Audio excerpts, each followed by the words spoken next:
सब सुनने के बाद वर्ड को एंजॉय तो कर लेते हैं पर निर्णय नहीं लेते। That is our problem. इसीलिए बहुतों के ऊपर कोई ग्रेस भी नहीं है। आप देखो यहां से निकलने के बाद लड़ाइयां करेंगे, झगड़े करेंगे, कहा सुनी, घर के अंदर सब प्रकार की बातचीत चलती है। आपको पता है लोगों को अनुग्रह क्यों नहीं मिल रहा है इन दिनों में? कितने लोग ये बात जानते हैं? परमेश्वर ने नीति वचन में बुद्धि कहती है यहोवा की चीजों को सोने और चांदी के समान ढूंढ। सोचो आप में से किसी की आज तक ईयर रिंग, चेन जब गुम हो गई तो जब आपको ऐसा आपने देखा, अरे कुछ नहीं है मेरे पास, कहां गया? आप में से कितने लोगों का एटीट्यूड गोल्ड के प्रति ऐसा होता है, छोड़ देना मिल जाएगा। मुझे आज भी पता है एक बार हमारे घर पे कुछ गोल्ड गुम हो गया था। मेरी मां ने मेरे को पलंग के नीचे घुसा दिया था, बोला जा। मैंने बोला मम्मी उधर तो कोई गया नहीं है। अरे कैसे भी जा सकता है, जा तू अंदर। मैं छोटा था तभी और मैं अंदर गया, सालों से कचरा पड़ा वो मुझे मिला था वहां पर। सालों से वहां कचरा पड़ा हुआ था, वो सब निकाल के लेकर आया। एक एक बिना डस्टबिन देखा, ये देखा, वो देखा, वो देखा, ये देखा। लास्ट में डस्टबिन में जो कचरा जाता है उसके बाजू में वो ईयररिंग पड़ी हुई थी। जब तक नहीं मिला था तब तक हम उसे ढूंढ रहे थे। मैं छोटा था। उन दिनों में हमारे घर पे ऐसे पलंग होते थे जिसे हम लोग नीचे जा सकते हैं। आज स्पैक हो गए हैं, आपको पता है ना। पहले से पलंग आते थे, आप नीचे से आके वो साइड निकल सकते हो। घुसा दिया मेरी मम्मी ने, बोला जा अंदर जा, देख कर आ। परमेश्वर की चीजों को बाइबल कहती है सोने और चांदी के समान ढूंढ। आप कैसे ढूंढते हैं? उसने निर्णय लिया। आज आप एक निर्णय लोगे? एक लक्ष्य दूं मैं आपको, कितने लोग लेंगे? मैं आपको एक लक्ष्य देता हूं। आप सब जानते होंगे अब ये लक्ष्य है आपका। हाँ, आज के बाद इस लक्ष्य को पकड़ो, इसे खाओ, इसे दिमाग में रखो, इसे अपनी आंखों में। बाइबल कहती है यहोवा के वचन को अपने माथे की बिंदी के समान रख। बिंदी एकदम सेंटर पे होती है। इसका मतलब क्या है? तेरा परमेश्वर का वचन तेरे लाइफ का सेंटर होना चाहिए। तू हर चीज देख, क्या तू उसके हिसाब से कर रहा है? कितने भाइयों को ये वचन पसंद है? भाई जरा अभी आपकी शक्लें देखने में मजा आएगा। कितने भाइयों को ये वचन पसंद है? जवान बहनों को पूरी पवित्रता से बहन समझ। आधी पवित्रता, यहां पर बहन बाहर फ्रेंड। बोलो पूरी पवित्रता। कितने भाइयों को इस वचन में मजा आता है सुनने में? Yes brother, I love it. कितनी बहनों को यह वचन पसंद है बहुत दिल से? जो जो निकम्मी बातें तुम कहोगे, न्याय के दिन तुम्हें हर एक बात का लेखा देना पड़ेगा। इसका मतलब यह मत समझना कि आप ही बोलते हो, हम भी बोलते हैं बहुत कुछ बातें। कितने लोगों को इस तरह वचन पसंद है? Centre of your life. जब भी आपको टाइम है और आपको पता है दाऊद क्या कहता है, जब तक दुष्ट मेरे सामने है, हे यहोवा मुझे अपने मुंह की चौकसी करने में मेरी मदद कर। दाऊद जानता था, दाऊद बहुत बार स्लिप हुआ था बात करने में। फिर दाऊद जान गया कि निंदा कैसे होती है। कोई आता है, कोई बात निकालता है, मैं भी चालू हो जाता हूं और हम बातें करते रहते हैं। इसलिए वो कहता है जब तक दुष्ट मेरे सामने है तब तक मुझे अपनी मुंह की चौकसी करने में मदद कर। आइए मैं आपको एक लक्ष्य देता हूं आज, और मैं विश्वास करता हूं ये लक्ष्य आपके पास हमेशा रहेगा। सुनिए, आप में से कितने लोग इस वचन को पढ़ चुके हैं? एक दिन यीशु मसीह क्रूस पे मर रहा था और उसको देखकर एक आदमी ने ऐसा कहा था, सचमुच ये परमेश्वर का बेटा है और ये धर्मी पुरुष है। लूका और मती थोड़ा अलग अलग बताते हैं। अब मुझे एक बात बताइए, इस आदमी को कैसे पता चला कि यीशु परमेश्वर का बेटा है? जो बाइबल पढ़ते हैं वो कहते हैं ये बालजबूल है, और जो नहीं पढ़ता है वो कहता है ये परमेश्वर का बेटा है। अजीब है ना? जो बाइबल दिन रात पढ़ते थे वो कहते हैं, जो पिलातूस बाइबल नहीं पढ़ता था वो कहता है ये तुम्हारा राजा है, ये यहूदियों का राजा है। जो पढ़ते थे वो बोलता है नहीं ये शैतान है। फरीसी ऐसे बोलते। आपको पता है इस आदमी ने यीशु मसीह से कोई वचन नहीं सुना था जिसने कन्फेशन किया। मैं ये विश्वास करता हूं पूर्ण हृदय से कि इस आदमी ने कैसे विश्वास किया कि यीशु मसीह प्रभु है। आप में से कितने लोग ये बात जानते हैं, एक आदमी को क्रूस पे चढ़ाने के लिए कितने लोगों की जरूरत होती है? एक आदमी को क्रूस पे चढ़ाने के लिए कितने लोगों की आवश्यकता पड़ती होगी? एक आदमी को पहले हम लोग एक क्रॉस फेंकते हैं, उसके ऊपर उसको लिटाएंगे। क्या वो आराम से लेटेगा जाके? आ जा, ऐसे लेटेगा? दो उसके हाथ पकड़ेंगे, दो उसके पैर पकड़ेंगे। और आपको पता है जब भी इन लोगों को कीला मारा जाता था, ये अपनी मुट्ठी नहीं खोलते थे। मैंने थोड़ा इतिहास पढ़ा है, मैं आपको इसलिए बता रहा हूं। जब भी इनके हाथ को लकड़ी पे रखा जाता था, ये जब इनके हाथ में कीला, ये अपनी मुट्ठी नहीं खोलते थे, इसको इतना जोर से पकड़ते थे। और इस आदमी ने देखा था ये मुट्ठी नहीं खोलते हैं, गालियां देते हैं, कर्ज करते हैं, छोड़ मेरे को, मत मत कर मुझे, ऐसे चिल्लाते हैं। लेकिन आज से 2017 साल पहले जब इस आदमी ने यीशु मसीह को लेटाया, इसने अपने जीवन में पहली बार एक ऐसा हाथ देखा जो खुला हुआ था। मारो मुझे, मार दो। और जब इसने इसको देखा क्या सहन कर रहा है, क्या बर्दाश्त कर रहा है, उसने वहां पर यह बात जान ली, ये कोई है। आप जानते हो आपको क्या निर्णय लेना चाहिए? मैं आपको बताता हूं। जब भी आप ये देख रहे हो ना कि आपके साथ कुछ गलत हो रहा है, चुप रहो, शांत रहो। हमें झगड़ा करने की बहुत आदत है, हमें बातों को ऑन द स्पॉट ठीक करने की बहुत आदत है। हम लोग को ऐसे जोर जोर से टेबल पे मारना, मैं सही हूं, मैं सही हूं, बहुत है। आप में से कितनी बहनें हैं यहाँ पर, कितने भाई हैं, जब भी आपको कोई कुछ कहता है और आप देखते हो उसमें आपकी गलती है नहीं है, आप चुप रहते हो? तू सोच दिनों, जब भी उस आदमी का कान काटा गया, हमेशा जब भी वो अपने कान को देखता होगा, उसको किसकी याद आती होगी? वो हमेशा सोचता होगा, यार मैं जिसको पकड़ने के लिए गया था उसने मेरे को चंगा किया था। कभी आपने सोचा क्या भलाई की उसको यीशु ने? मैंने अधिकतर लोगों को देखा है, लोगों की जुबान ने उनके घर के माहौल को खराब किया है, लोगों के नेगेटिव वर्ड्स ने उनके फ्यूचर को खराब किया है। और मैंने देखा है अधिकतर लोगों की जुबान की वजह से ही उनके घर का माहौल खराब है। वे प्रेम से बात करना जानते ही नहीं है। इसलिए बाइबल कहती है उनके गले जहर से भरे पड़े हैं। गले लिखा है, जब भी वो बात करते हैं पॉइजन निकलता है। और जानते हो ये पॉइजन क्या करता है? वहां पर याकूब में लिखा है, ये प्राण नाशक जुबान। प्राण नाशक समझते? इंसान नाशक नहीं, प्राण नाशक। बोलो प्राण नाशक, जोर से बोलो प्राण नाशक। दिखाऊं कैसे? समझो गौरव भाई यहां पर बैठे हैं और मैंने उसको कुछ ऐसी बात कह दी, ब्रदर को हर्ट कर गई। अब जानते हो होगा क्या? भाई मरेगा तो नहीं मेरी इन बातों को सुन के, पर सारा दिन ये बातें अंदर चलेंगी। आपको पता है आपके परिवारों के अंदर आपकी कंडीशन, आपके परिवार के अंदर आज पीस क्यों नहीं है? सिर्फ एक वजह से। बहुतों को लगता है पैसे की प्रॉब्लम है इसीलिए, बहुतों को लगता है कि नहीं मेरा घर छोटा है इसीलिए। मैं यीशु के नाम से कहता हूं, मैंने ऐसे लोगों से मुलाकात की है 3 लाख रुपया महीना कमाते हैं, बड़े बड़े घर में रहते हैं, झगड़ा करने के बाद हर एक अपने अपने रूम में चला जाता है, इतना बड़ा घर है, वो खुश नहीं है। पर मैं आपको ऐसे भी घर दिखा सकता हूं जहां पर 10,000 रुपए हस्बैंड वाइफ कमा रहे हैं, बहुत खुश हैं वो, दे आर हैप्पी। जानते हो क्यों? क्योंकि वो इस प्रिंसिपल से जीते हैं। मैं आपसे आज एक सवाल पूछना चाहता हूं, आप में से कितने लोग आज ये लक्ष्य ले रहे हैं, यीशु मसीह की जिंदगी की ये बात ले रहे हैं कि ब्रदर जहां पर बात करनी है सिर्फ वहीं करेंगे, जहां शांत रहना है वहां शांत रहेंगे? मैं आपको पूरा होल टारगेट नहीं दे रहा हूं, मैं आपको शुरुआत दे रहा हूं, क्योंकि मैं कोशिश करूंगा कि मैं हर हफ्ते या हर महीने में 1-2 मीटिंग ऐसी प्रीचिंग करूं कि आपको डे बाय डे इस लक्ष्य में आपको और अंदर जाने को इंस्पिरेशन मिले। यह शुरुआत है। अगर आपने ये शुरुआत की ना, मैं आपको यीशु के नाम से कहता हूं, कुछ समय के बाद आप अपने संतुष्ट होंगे, आपके घर में इतनी शांति, इतना आनंद। और मैं आपको सच कहता हूं, हर वो घर जिसमें लोगों का आवाज बड़ा है वो घर दुखी है आज। कोई बहू सास से ठीक से बात नहीं करती, कोई सास बहू से ठीक से बात नहीं करती, कोई देखिए बात करने में इतने कड़वे हैं। मैं आपको सच कहता हूं, उनके घर का माहौल है ये।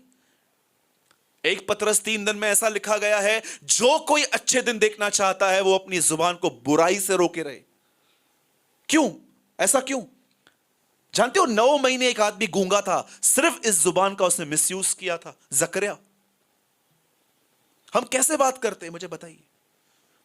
मैं नहीं कहता हूं कि मैं स्लिप नहीं होता हूं बात करने में, गॉड इज माई विटनेस, मैं एवरी डे स्लिप होता हूं बात करने में, लेकिन मुझे एटलीस्ट पता चल जाता है कि मैंने गलत किया है, मुझे दोबारा नहीं करना है। फिर जब मैं गिरता हूं फिर खुदा से माफी मांगता हूं, प्रभु मुझे अनुग्रह दे, मेरी बातें प्रभु डे बाय डे प्योर और क्लीन क्यों नहीं हो रही हैं आखिर।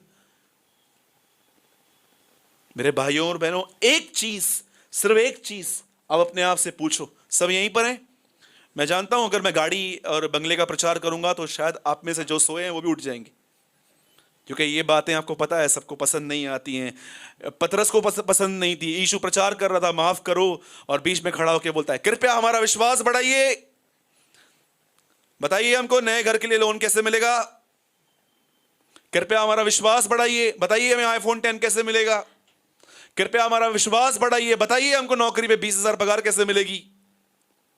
शिक्षा मत दे प्रभु, डोंट टीच अस, हमको बता हम प्रमोट कैसे होंगे, लग्जरियस लाइफ में कैसे प्रवेश करेंगे, कैसे हमारा घर अंधेरी ईस्ट में 70 फ्लोर पे होगा, कैसे मैं 2 BHK से 4 BHK में आऊंगा। हम ये बहुत सुनना चाहते हैं। ये सब पुरानी वाचा के लोग हैं, नई वाचा के कि जब भी आप देख रहे हो ना सामने वाला गर्म है, उस समय ठंडे हो जाओ। एक परमेश्वर के दास से मैंने कहानी सुनी थी, एक हस्बैंड और वाइफ का रोज झगड़ा होता था, और जानते हैं उन्होंने क्या किया, वो पास्टर के पास आए और कहा पास्टर, वो बेचारी बीवी आई, बोला घर पे पति बहुत मारता है। तो जानते हैं इसने क्या किया, इसने इसके ऊपर हाथ रखा, बोला पिता मैं दुआ करता हूं यीशु मसीह के नाम से इसे आशीष दे। अगले दिन चर्च आई, बोला बहन कैसे हो, बोला आज बहुत ज्यादा मारा है, बोला आज ज्यादा मारा है, बोला ये क्या हो गया, बोला कम कम वापस प्रेयर करेंगे। फिर से हाथ रख के बोला पिता हम दुआ करते हैं यीशु मसीह के नाम से इस बहन की रक्षा कर। अगले दिन आई, ऐसे आई, बोला इतना मारा है, कभी मां ने भी नहीं मारा था घर पे। बोलता है प्रभु ये क्या है, उल्टा असर, ये कौन सी प्रार्थना है, स्वर्ग में जा रही है, कहां जा रही है। लास्ट में उसने एल्डरों से बोला इधर आओ, अब ये काम करते हैं, ये लिखा है जहां 2 या 3 मेरे नाम में जमा होंगे उनके बीच में, और सबको बुलाया गया, आओ प्रार्थना करें यीशु मसीह के नाम से। वो बहन चर्च ही नहीं आई। उसके बाद इस पास्टर ने कॉल किया, बहन आप कहाँ हो, बोला पलंग से नहीं उठ पा रही हूँ आज। बोला प्रभु हो क्या रहा है, बोला बहन एक काम करो, एक बार जरूर आना। और वो बहन बेचारी आई, और जानते हैं इस बार परमेश्वर ने क्या कहा, बोला डोंट प्रे, जा कैडबरी का सिल्क लेके आ उसको दे। और वो बेचारा दौड़ दौड़ के गया, उसको कैडबरी का चॉकलेट दिया, बोला बहन आज के बाद आपको जब भी घर पे आपका पति कुछ कहे उसके सामने चॉकलेट तोड़ो और खाओ। और अगले दिन जब वो आई दौड़ते दौड़ते, बोला पास्टर आज कुछ भी नहीं किया मेरे को। तो उसने प्रभु से पूछा प्रभु ये क्या है, प्रेयर मार खा रही थी और चॉकलेट।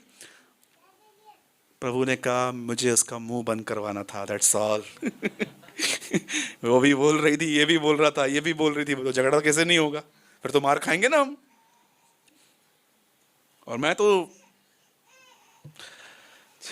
जाने दीजिए, आइए हम एक वचन खोलें, हम 10 मिनट एक वर्ड को मेडिटेट करेंगे, और मैं विश्वास करता हूं परमेश्वर इस वचन के द्वारा आपको बहुत कुछ सिखाएगा। आमीन। आइए मीटिंग स्टार्ट करने से पहले अपने पास वाले को बोलो ध्यान देना भाई आज। आओ बोलो बोलो, थोड़ा हिलाओ बाजू वाले को, देखो सो तो नहीं गया, देखो तो अपने बाजू वाले को सो तो नहीं गया ना भाई, माहिरो बोरिंग प्रचारक तना आया।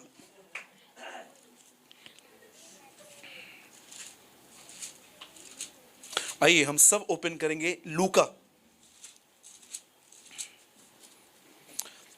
आज का वचन विशेष उन लोगों के लिए है जो ये महसूस करते हैं कि वो मेंटली और इमोशनली वीक हैं।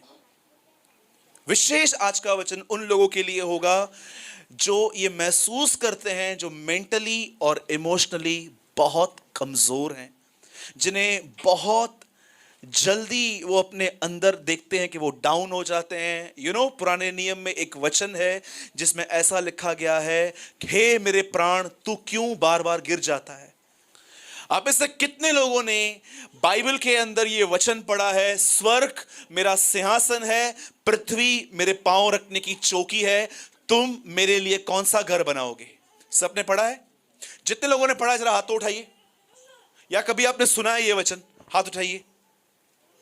स्वर्ग मेरा सिंहासन है, पृथ्वी मेरे पांव रखने की चौकी है, तुम मेरे लिए कैसा घर बनाओगे? परमेश्वर उन लोगों से जो उसको मंदिर में कैद करने की कोशिश करते हैं। आप जानते हो सुलेमान ने इतना बड़ा मंदिर बनाया प्रभु के लिए, उसके बाद उस मंदिर को देख के उसका पहला कन्फेशन ये था, मैं जानता हूं तू उसमें नहीं रहता है। वो उसको ऐसा कहता है। अब देखिए यहां पर क्या हुआ है। बाइबल ऐसा बताती है, स्वर्ग मेरा सिंहासन है, पृथ्वी मेरे पांव रखने की चौकी है, तुम मेरे लिए कौन सा घर बनाओगे? आप इस वचन को पढ़ना, यशाया के 65 या 66 में है। उसके नीचे ऐसा लिखा गया है, परंतु मैं उनकी और दृष्टि करूंगा जो मेरा वचन सुन के थरथराते हैं।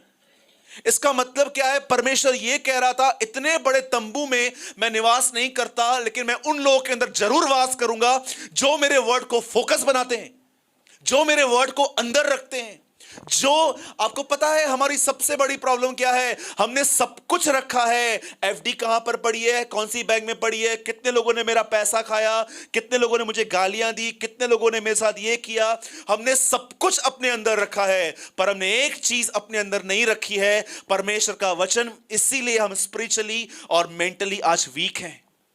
आज देखिए अभी यहां पर क्या हो रहा है। बाइबल ऐसा बताती है, एक व्यक्ति था और वो बहुत ही अपने आप में एक पोजीशन वाला आदमी था, और बाइबल ऐसा बताती है कि उसके घर में एक सेवक था जो अब तक मरा नहीं था, पर वो बहुत मरने के करीब था।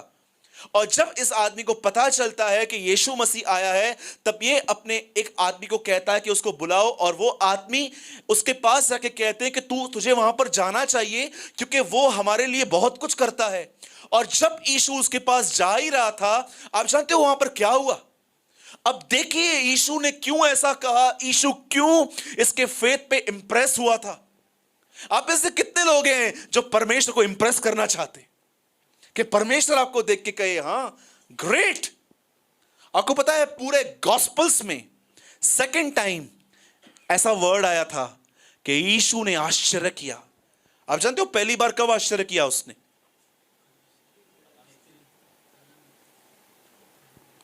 लिखा है वहां पर हिंदी में, मुझे ऐसा लिखा है वहां पर, उसे आश्चर्य हुआ कि ये बुरे होकर अच्छी बातें कैसे बोलते हैं। डू यू नो, पहली बार उसको वहां आश्चर्य हुआ कि अंदर क्या कचरा भरा पड़ा है, और मुंह से तो देखो क्या बात करते हैं ये लोग। कोई ऐसा तो नहीं है ना यहां? ओके, जानते हो वहां दूसरी बात क्या लिखी है? और उससे आश्चर्य हुआ। उसने क्या था इस आदमी के अंदर, कैसा फेथ था? जानते हो इस आदमी के अंदर कैसा फेथ था? आज मैं आपसे पूछना चाहता हूं, आपके पास कैसा फेथ है? आपके साथ बहुत साल पहले प्रभु ने आपके पेट का दर्द उतारा था। आपको पता है आज बहुत सारे लोगों का परमेश्वर क्यों है? आपको पता है? वो मेरी जरूरतों को पूरा करता है, वो मुझे शांति देता है, वो मुझे आनंद देता है, वो मुझे सब कुछ देता है, इसलिए वो मेरा परमेश्वर है। This is your foundation. ये आपकी नींव है आज, कि प्रभु आपको आनंद देता है, प्रभु आपको शांति देता है, प्रभु आपको सब कुछ देता है, इसीलिए वो मेरा परमेश्वर है। आप में से कितने लोग ये कह सकते हैं, चाहे वो चीजें ये दे या न दे, तो भी वो मेरा परमेश्वर है? आज इंसान की फाउंडेशन जानते हैं क्या है? वो मुझे देता है, इसीलिए अय्यूब की किताब में ऐसा लिखा गया है, वो तेरा भय इसीलिए मानता है क्योंकि तू उसे देता है। मैंने वहां से सीखा था ये वर्ड। आज मैं आपसे पूछना चाहता हूं, क्या आपका संबंध भी प्रभु के साथ ऐसा तो नहीं है ना? क्योंकि आपको वो देता है इसलिए वो आपका परमेश्वर है। आप जानते हो वहां पर क्या हुआ? बाइबल क्या बताती है? यीशु वहां पर आया और इस आदमी ने यीशु को रोक दिया, बोला रुक, अंदर मत आ प्रभु, क्योंकि मैं पराधीन मनुष्य हूं, सिपाही मेरे अंदर हैं, जिससे कहता हूं जा। अब मुझे एक बात बताइए, ये जीसस को लेक्चर क्यों दे रहा है?